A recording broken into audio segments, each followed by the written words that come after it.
যুদ্ধবিরতি চুক্তি হলেও প্রতিনিয়ত চুক্তি লঙ্ঘন করছে নেতানিয়াহু প্রশাসন। প্রতিদিনই গাজা উপত্যকায় নির্মম আগ্রাসন চালাচ্ছে সেনারা। স্থানীয় সময় রোববার সকালে গাজায় ফের ড্রোন হামলা চালায় নেতানিয়াহু বাহিনী। এই হামলায় নিহত হন হামাসের কয়েকজন পুলিশ সদস্য।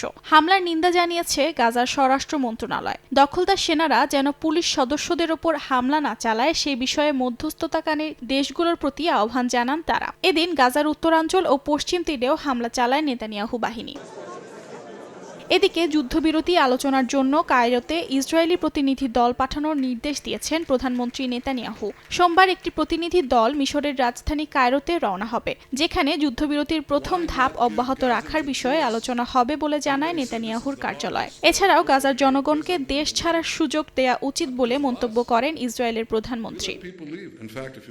এদিন ফিলিস্তিনি সংগঠন হামাস ইসরায়েলি সব জিম্মিকে মুক্তি না দিলেই গাজায় নরকের দরজাগুলো খুলে দেয়া হবে বলে হুমকি দেন বেনিয়ামিন নেতানিয়াহু। গাজাবাসীর ওপর অমানবিক নির্যাতনের হুঁশিয়ারি দেন তিনি। এদিকে যুক্তরাষ্ট্র থেকে পাঠানো 2000 পাউন্ড ওজনের MK-84 বোমার একটি চালান ইসরায়েলে পৌঁছেছে। বাইডেন প্রশাসনের নিষেধাজ্ঞা ডোনাল্ড ট্রাম্প তুলে নেয়ার পর এ চালান আসে বলে জানায় ইসরায়েলের প্রতিরক্ষা মন্ত্রণালয়। জানা যায় ভারী এই বোমাটি কংক্রিট ও ধাতু দিয়ে তৈরি। অর্জিতা শাহজিন, সময় সংবাদ।